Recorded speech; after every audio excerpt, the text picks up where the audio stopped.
Alright guys, I'm back and it's a gloomy Saturday. It's raining outside, so it's pretty cold, right? I just want to talk about this because we did have a great week. We talked more about how to add a line. We're using those transition statements. But whenever I ask for like questions, right? If you have like clarification, you always come up with a question on how to deal with the bill, like billing concerns, like irate customer calling about what's going on with their bill.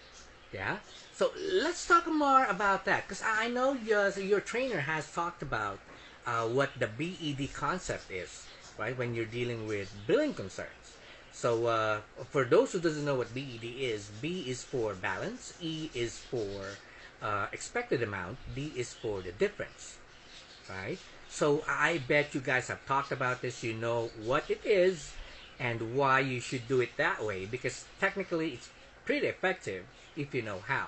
Now the problem I think is that you've never really tried to figure out how to do it properly, right? I can't blame you. I mean, old school teaching, old school training when it comes to dealing with irate customers is that you sympathize, you empathize, you give out those dramatic statements, which I'm telling you doesn't work.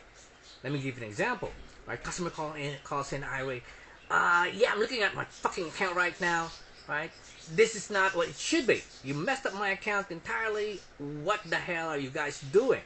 And you'd be like, oh, I'm so sorry to hear that. I'm so sorry for the misunderstanding. I apologize for the inconvenience and all that's crap. I'm telling you, it is crap. It doesn't work. You barely know the customer, right? You can't say sorry immediately when your wife starts nagging why you came home late. Does that make sense? Yeah, I'm kind of guilty of that before. Then I figure out all you need to do is really do some verbal knots, right? What the hell is going on with my account? I'm looking at a freaking huge bill. And I go, oh, okay, well, how much are you looking at? Yeah? Well, I'm looking at a fucking $500 bill. I see. And that's the only response you're gonna hear from me. I see. That means I heard you. It's $500. I go directly to E, right? Like, what's the expected amount? Right? Yeah, it should be like 450. Oh, okay. So that's like a $50 difference? I go for the D. Right?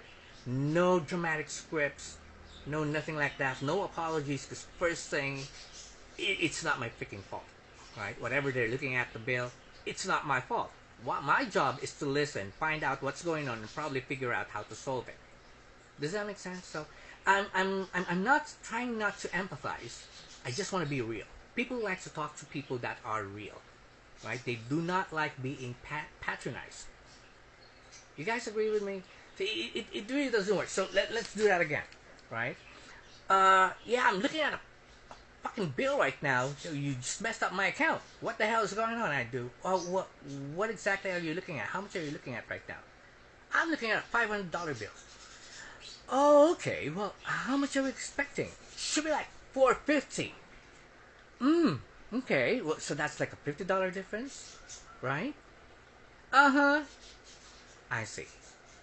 And that's it. I go with my standard signature response. Well, John, thank you for calling us about that $50 difference, right? And I really want to help you out. Let me make it easy for you and find out where that $50 is coming from.